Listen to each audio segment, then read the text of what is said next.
Salam sejahtera Bapak Ibu Saudara sekalian. Kita bertemu untuk belajar kebenaran firman Tuhan.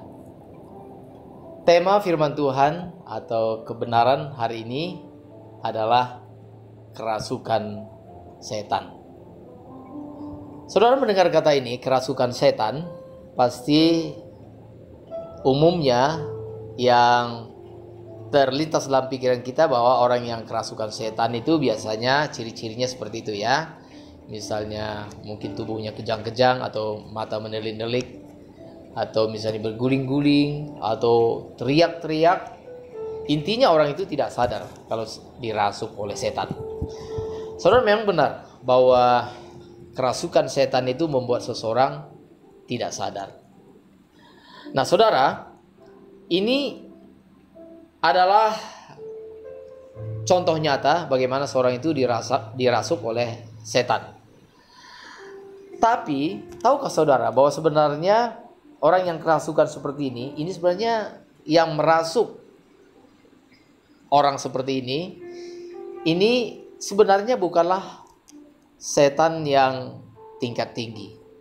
Kalau kita analogikan dengan militer, maka sebenarnya setan yang merasuk orang seperti ini sebenarnya ya mungkin pangkatnya dia seorang prajurit ataupun paling tinggi mungkin kopral gitu ya. Mengapa saya berkata demikian saudara?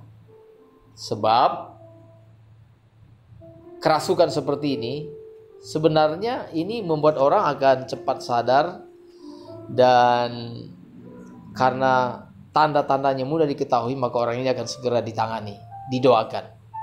Atau misalnya saudara di satu tempat, misalnya di depan rumah, misalnya tengah malam ada di depan mungkin ada pohon yang tidak ada orang, tidak ada angin, tau-taunya bergerak-gerak gitu ya.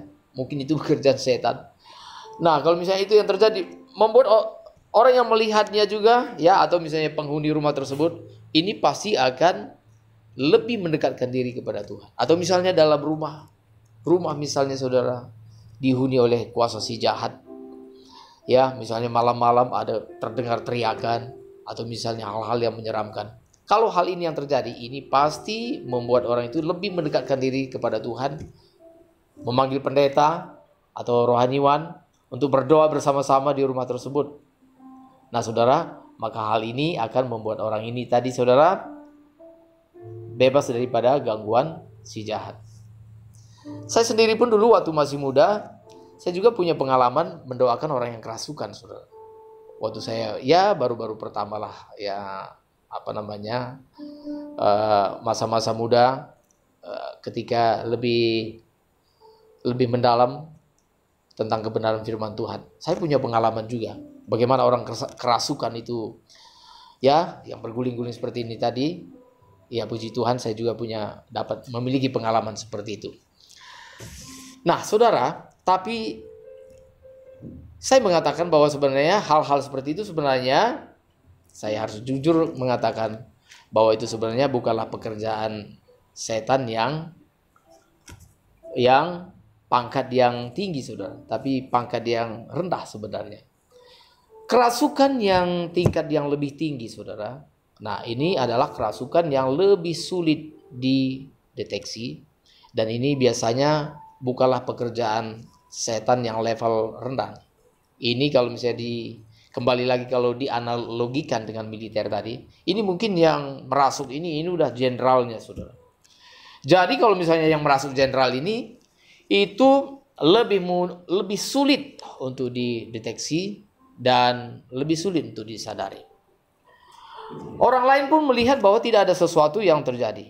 Orang lain pun tidak menyadari bahwa orang ini sebenarnya sedang kerasukan. Jangankan orang lain, orang itu sendiri pun tidak sadar bahwa dia sedang kerasukan. Nah saudara, apakah ada contohnya dalam Alkitab bagaimana seseorang tanpa dia sadari bahwa dia sebenarnya sedang kerasukan? Ada saudara. Yaitu di dalam Matius pasal 16 ayatnya 21 sampai 23. Saya tidak akan bacakan secara langsung saudara, tapi saya akan paparkan apa yang terjadi dalam Matius pasal 16 ayat 21 sampai dengan 23. Dalam ayat tersebut saudara, Itu diberi judul bahwa Tuhan Yesus mulai menceritakan penderitaan yang harus diderita oleh dia sebagai juru selamat.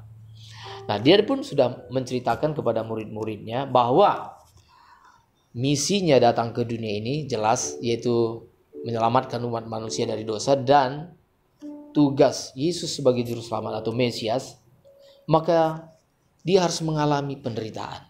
Banyak penderitaan, banyak aniaya, ditolak oleh orang banyak, dia dihina, demikian juga orang lain mempersulit hidupnya, saudara. Dan pada akhirnya dia akan mati disalib.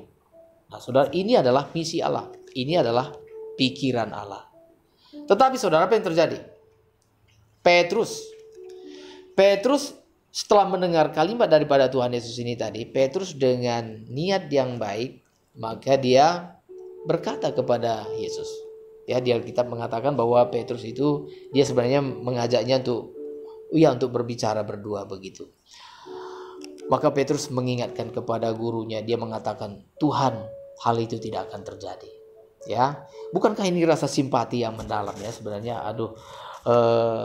Penderitaan yang akan dialami oleh Tuhan Yesus. Maka Petrus mengatakan itu tidak akan terjadi. Artinya Petrus mengatakan kepada Yesus bahwa sebagai Mesias tidak perlu menderita. Ya udah, tidak perlu ada salib. Ya, kiranya Tuhan menjauhkan penderitaan itu tadi. Nah, saudara, bagaimana reaksi Tuhan Yesus kepada sikap Petrus ini tadi? Apakah Tuhan Yesus mengatakan, aduh terima kasih ya Petrus ya, kamu sudah baik sekali. Aduh, saya merasa terhibur, terkuatkan. Nah, saudara, ternyata reaksi Tuhan Yesus tidak seperti itu. Tapi Alkitab mencatat bahwa Yesus menghardik Petrus. Dia berkata, "Enyalah hai iblis." Nah, saudara, Yesus yang adalah pribadi yang baik, yang pribadi yang suci, yang mulia, dia menghardik Petrus sebagai iblis. Iblis. Nah, saudara, iblisnya di mana, saudara? Iblisnya itu di mana? Ya, iblisnya itu ada dalam diri Petrus. Apa itu iblisnya, saudara? Nah, pola pikir Petrus yang memang juga sudah ditunggangi oleh iblis. Maksudnya bagaimana? Nah, saudara, Petrus menganggap bahwa dia sejalan dengan Tuhan Allah. Petrus menganggap bahwa dia membela pekerjaan Tuhan. Nah, saudara, pemikiran Petrus ini, saudara, ini bukan mendadak, tapi ini adalah akumulasi. Ini adalah penumpukan. Bagaimana Petrus kepada dirinya telah disuntikkan, telah diinfuskan pengajaran atau pemahaman yang sedikit demi sedikit, tanpa disadari itu betul-betul dia sudah yakini bahwa itu sebagai satu kebenaran. Apa itu, saudara? Nah, apa yang diyakini oleh Petrus ini sebenarnya adalah keyakinan orang Yahudi pada umumnya. Apakah itu keyakinan orang Yahudi? Orang Yahudi yakin bahwa Mesias yang akan dikirimkan oleh Tuhan Allah atau penyelamat yang akan dikirimkan oleh Tuhan Allah itu adalah pribadi yang hebat secara dunia, yang memiliki kuasa politik, kuasa militer.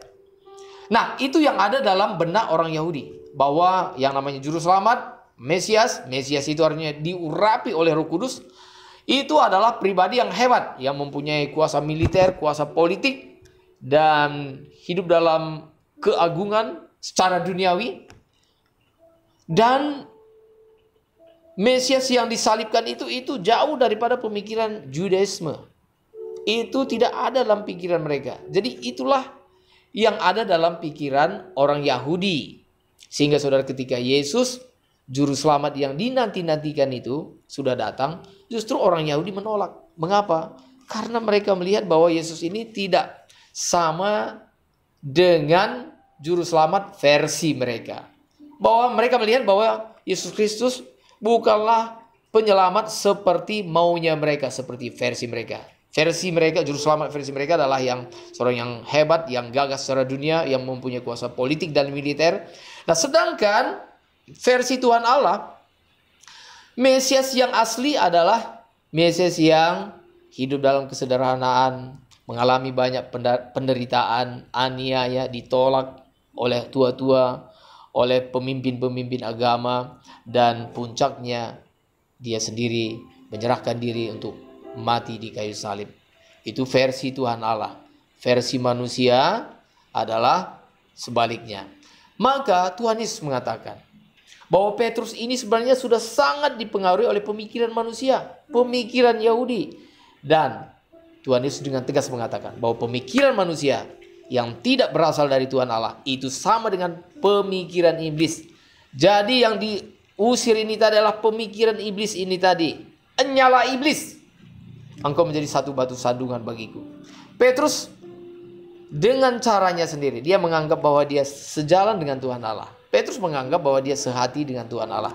Tapi justru Yesus melihat bahwa Petrus ini jadi batu sandungan. Yesus harus mengalami penderitaan, tapi Petrus, tidak perlu mengalami penderitaan.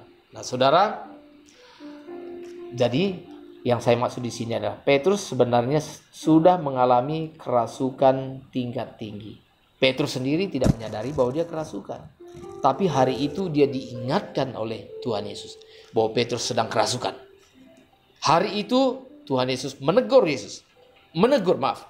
Hari itu Yesus Kristus menegur Petrus bahwa Petrus ini sebenarnya sudah kerasukan. Kerasukan pemikiran iblis. Tapi Petrus sendiri tidak menyadari. Tapi hari itu disadarkan oleh Tuhan Yesus. Nah, saudara dikasih oleh Tuhan, apa nih aplikasinya juga dalam hidup kita? Hari ini juga saudara, banyak sebenarnya orang Kristen yang tanpa mereka sadari sebenarnya sedang hidup dalam kerasukan, saudara. Kerasukan tingkat tinggi. Yang orang lain tidak menyadari bahwa orang ini sebenarnya sedang kerasukan. Dia sendiri pun tidak tahu bahwa dia kerasukan. Apa itu, saudara? Yaitu ketika pemikiran-pemikiran yang tidak berasal dari Tuhan Allah, itu yang diinfuskan, itu yang disuntikkan kepada kita, maka kita lalu berpikir bahwa pemikiran yang bukan dari Tuhan Allah, lalu kita anggap bahwa itu dari Tuhan Allah. Kita sudah salah. Contoh. Misalnya begini, contoh. Saudara, ada ajaran yang mengajarkan, saya sebutkan saja, teologi kemakmuran mengajarkan bahwa ciri orang Kristen yang diberkati yaitu kaya, harus kaya, dan sehat. Nah, saudara, ini pemikiran ini saudara telah merasuki umat Kristen, saudara. Ini tidak tanggung-tanggung akibatnya, saudara. Ajaran ini mengajarkan bahwa orang Kristen yang diberkati oleh Tuhan, salah satu tanda bahwa orang Kristen itu diberkati atau tidak adalah orang Kristen yang diberkati harus kaya secara materi. Berarti orang miskin itu dikutuk oleh Tuhan. Saudara, itu betul-betul bukanlah pemikiran dari Tuhan Allah. Itu pemikiran iblis. Itu pemikiran bukan dari Tuhan. Atau misalnya diajarkan bahwa orang Kristen sebenarnya, orang Kristen yang beriman akan selalu sehat, tidak boleh sakit. Nah, maka sebelum saya lanjutkan, sebenarnya apakah sebenarnya ada relasi? Apakah sebenarnya ada kaitan antara iman dengan kekayaan dan kesehatan? Sebenarnya secara tidak langsung ada. Orang beriman akan bertanggung jawab. Bertanggung jawab dalam segala hal, termasuk dalam hal bekerja. Maka saudara, kalau orang beriman kepada Tuhan, dia akan bekerja dengan giat, dia akan bekerja dengan tanggung jawab. Dan orang yang bekerja dengan giat, dengan tanggung jawab, dengan cermat, dengan cerdas, tidak mungkin hidup dalam kekurangan. Demikian pun relasi antara iman yang benar dengan kesehatan itu pun memiliki relasi yang kuat secara tidak langsung. Maka orang yang beriman dengan benar di hadapan Tuhan, mereka pasti hidup bertanggung jawab, tidak makan sembarangan. Maka mereka hidup juga akan teratur. Mereka akan melakukan olahraga yang benar. Mereka akan menghindari makanan-makanan yang berbahaya. Sehingga orang beriman itu biasanya pasti lebih sehat. Tetapi yang diajarkan oleh teologi kemakmuran adalah kalau kita beriman kepada Tuhan, maka kita kaya. Kalau kita beriman kepada Tuhan, apalagi kalau didoakan, maka orang ini akan menjadi sehat dan tidak perlu sakit. Ya, maka orang yang sakit itu dianggap sebagai orang yang terkutuk. Orang miskin dianggap sebagai orang terkutuk. Nah saudara, ini pengajaran yang sangat keliru sekali. Salahnya di mana? Salahnya adalah ketika kekristenan dijadikan sarana untuk mendapatkan kekayaan duniawi yang lebih banyak. Ketika kekristenan dijadikan sarana untuk mendapatkan kesembuhan secara mudah. Nah saudara, saya bukan tidak percaya dengan mujizat saudara. Di depan tadi saya sudah mengatakan, saya pun pernah berdoa bagi orang sakit dan orang sakit itu disembuhkan. Tetapi saudara, saya ingin mengatakan kepada kita semuanya, jadilah orang Kristen yang bertanggung jawab. Kalau ketika saudara baru-baru menjadi orang Kristen, saudara sakit, mungkin di situ Tuhan berkarya, mungkin di situ mengajarkan saudara bahwa memang ada kesembuhan dalam Tuhan. Kesembuhan itu sebagai tanda bahwa memang Yesus itu berkuasa.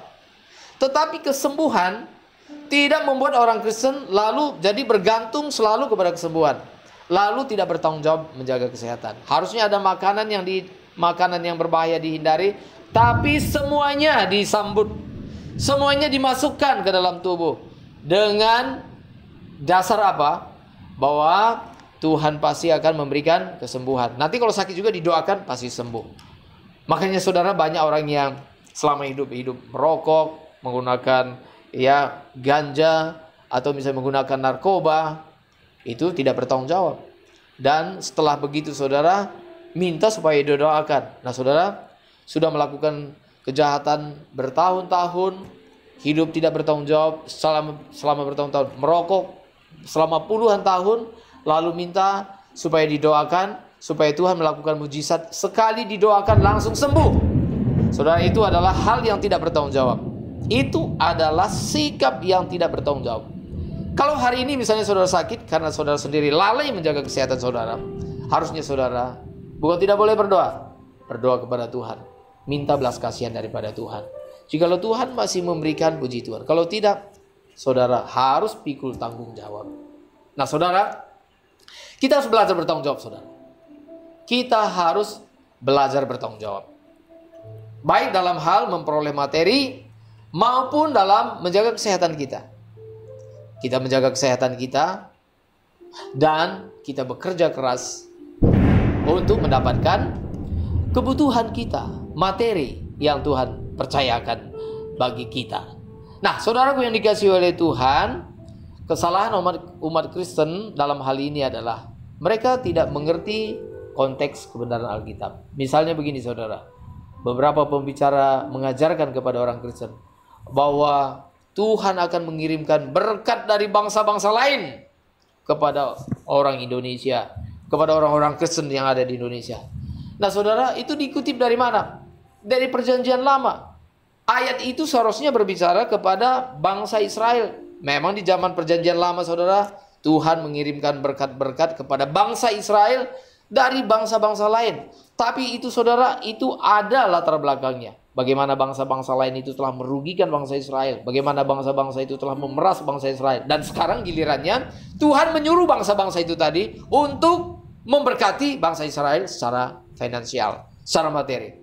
Nah sekarang kalau misalnya gereja-gereja di Indonesia mengatakan bahwa Tuhan akan mengirimkan berkat-berkat dari bangsa-bangsa lain kepada Indonesia, dasarnya apa saudara?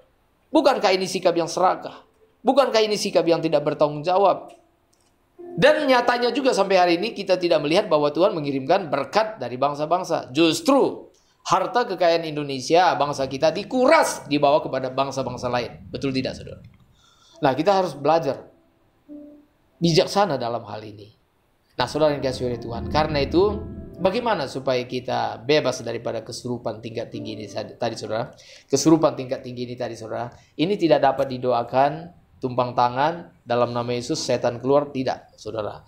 Tapi ini pekerjaan yang berat. Sebab yang kita lawan ini adalah jenderalnya.